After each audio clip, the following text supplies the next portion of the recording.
My name is Andrea Tactol, and I'm on the board of Filipino Advocates for Justice. We feel that the Filipinos, we are part of the 99%. We wanted to have this press conference because we believe that the larger Filipino community really had to start thinking about how we are also part of the 99%.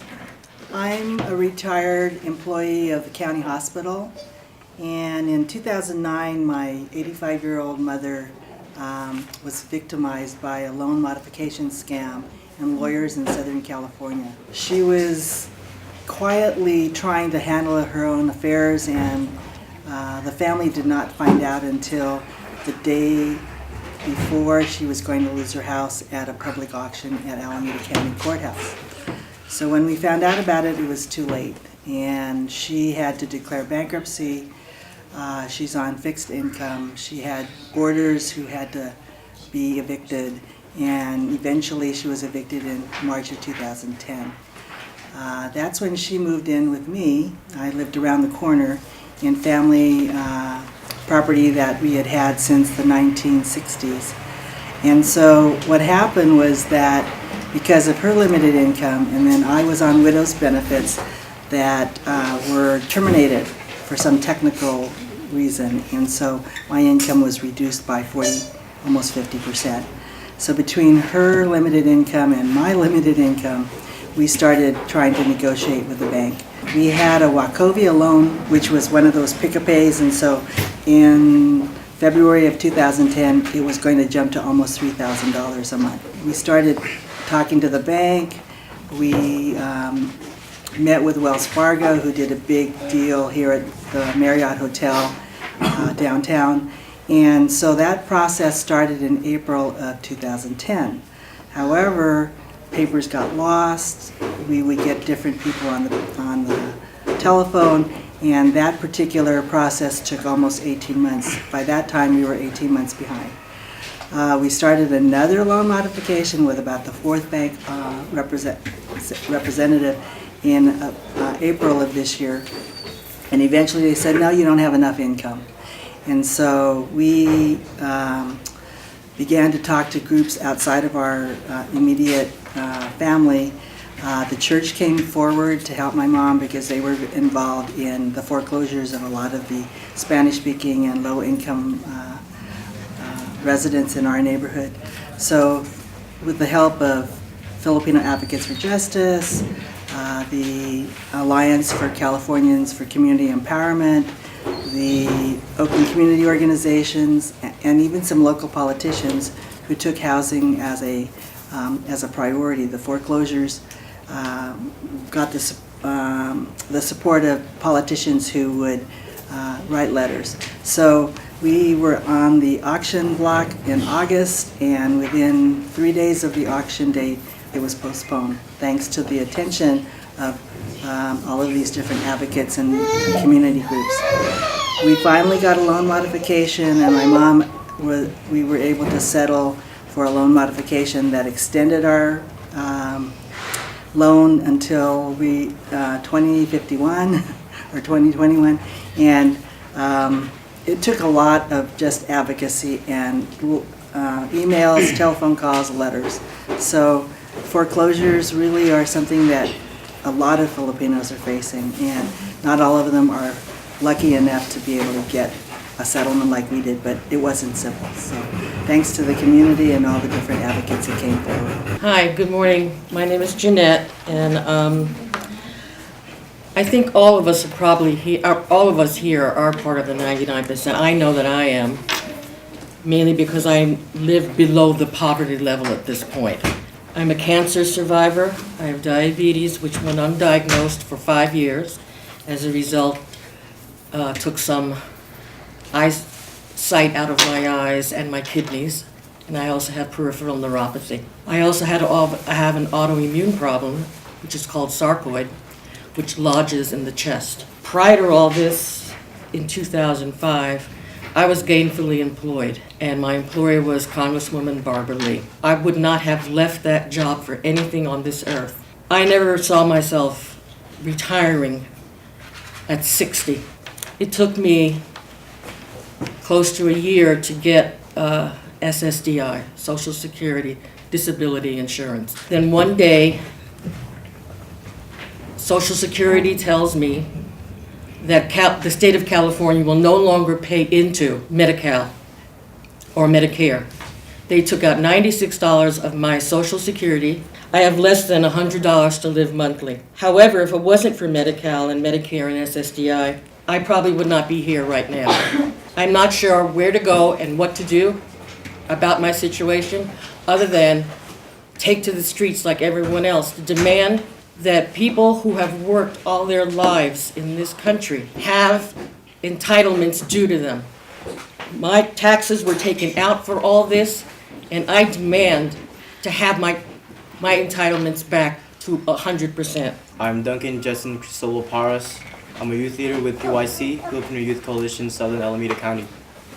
PYC is a youth-led organization based out of Filipino Advocates for Justice in Union City, where almost 30% of teens are Filipino.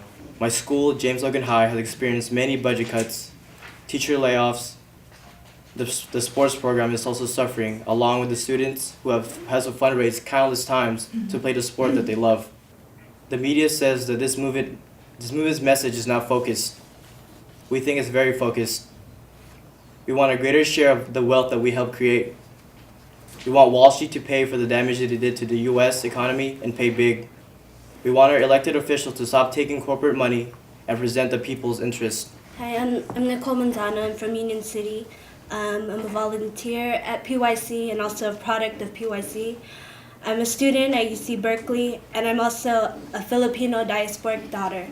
Last year, we lost our home, and my dad had to go to the Philippines because my grandpa passed away. So it was really hard to move and pack up all our things while he had to migrate back, because he wasn't in the Philippines for those 10 years because he was a worker. I had to use my financial aid to pay for his flight ticket to the Philippines. As a student, when I come out of school, I'm gonna be in loads and loads of debt. And I want to be a teacher, and that doesn't pay much. But I want to do that because I want to help folks in my community, like the youth. I just want to say I am part of the 99, but I am really the 75. I am a Filipino diasporic daughter. I'm a student, a youth, and please don't forget that. Thank you. Ako si Emiliana Acopio, member ako ng Pawis, may 6 na anak at isang balo. Ang pagpunta ko dito sa Amerika para magtrabaho dahil sa aking pamilya. Dati po ako sa airport nagtatrabaho, ngunit na-lay off ako. 12 taon ako nagtrabaho sa airport. Napilitan ako magtrabaho bilang isang caregiver.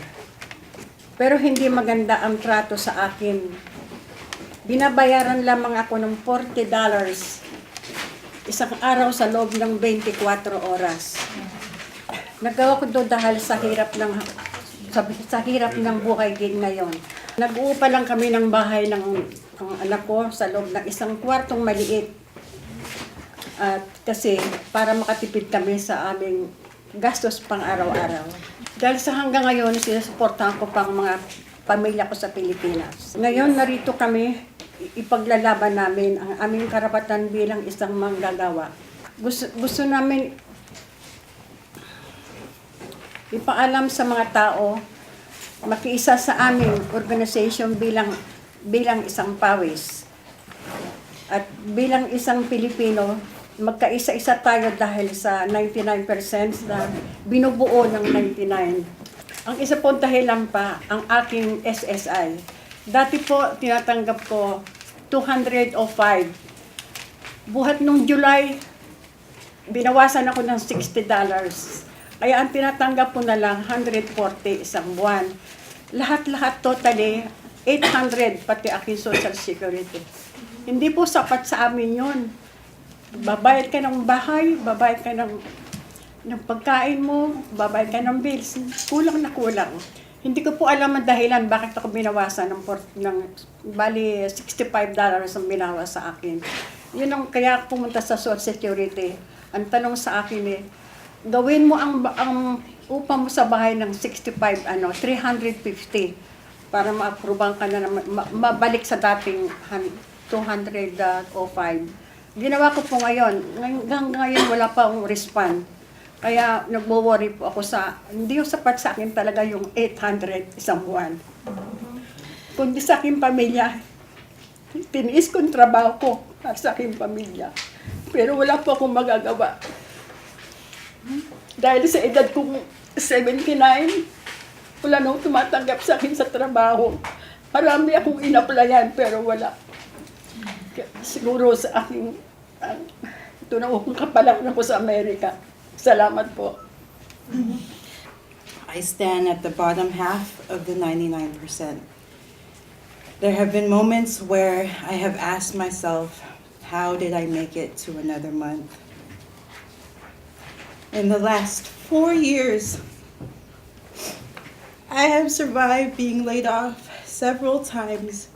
I have never had health insurance. I have been homeless. A third of my extended family are under or unemployed. At one point, my mother's home was under foreclosure. 2 of my uncles have already lost their homes. Ironically, and on the other hand, I have an education. I have always organized in my community. Like many Filipinos, I have managed to adapt. But this is not the hardest part of my story. The hardest part to grapple with is my future. As much as I show up to the present moment full of hope, hard work, and imagination, very little these days seems to meet me halfway. Nothing seems to add up. In all honesty, I know I am headed somewhere, but for the first time in my life, I cannot see a horizon, or at least it is very blurry. I hope this is because we are in the present moment, trying to get back to a balance and the right trajectory. Since being jobless for the last few years, people have asked me about my future,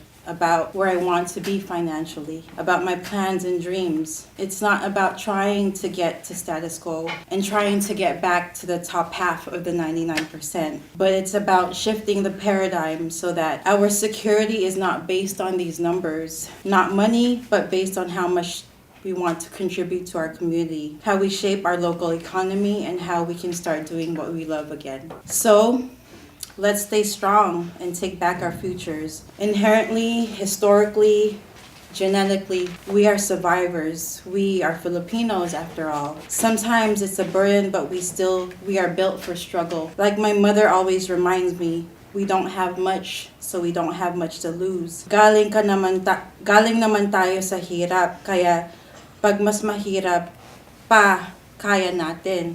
Alam natin ang gagawin natin. And out of struggle comes a deep appreciation of what really matters.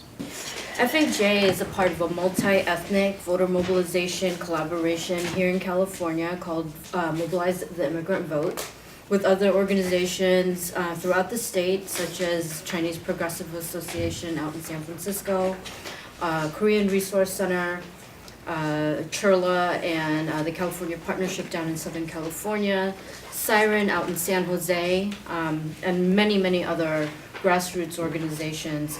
In the last 6 weeks, FAJ has been calling thousands of Filipino voters in Alameda County just to identify a voter bloc that would be in favor of progressive taxation and hopefully rewriting the American Dream script and kind of taking that back.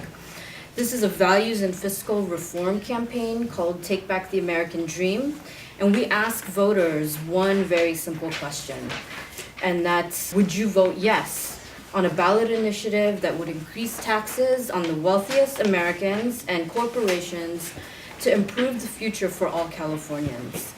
We've talked to nearly 1,000 Filipinos since the middle of September, and nearly 85% of the folks that we've talked to have resoundingly said yes. They would definitely vote yes for a ballot initiative that would increase the tax on corporations and the wealthiest, and they want them to pay their fair tax.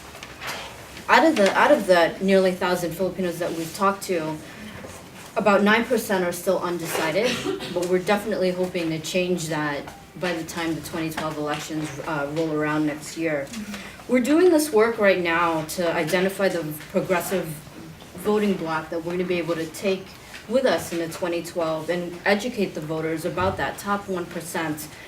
that is really behind all of the greed and just corruption at this point. And we want to educate and mobilize our voters to the polls next year. MIV, our collaboration, as well as other voter mobilization groups, really believe that on next year's ballot initiative, there's going to be some type of a fiscal reform measure that is going to be taken to the voters. So we are definitely preparing now, and we're optimistic that the message that we're sending today, that the folks who have been really engaged and committed to the Occupy movement, that this message is going to be heard all the way to the top, so that the politicians and the lawmakers are going to start paying attention.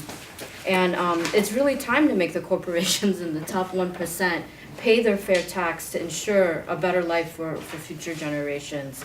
Let's take this energy to the streets today, where we're going to be marching with the larger Occupy Oakland movement, and let's take this energy to the polls. Thank you very much. So I think it's clear from all these like beautiful stories and sad stories of our communities, of our sisters or brothers or aunties and grandparents that are sitting in front of you today, that there's tremendous disparity in the society. Please turn this energy, this heaviness of this room, and take it out with us on the streets. We're going to march from 8th Street and join the larger movement. So thank you all again.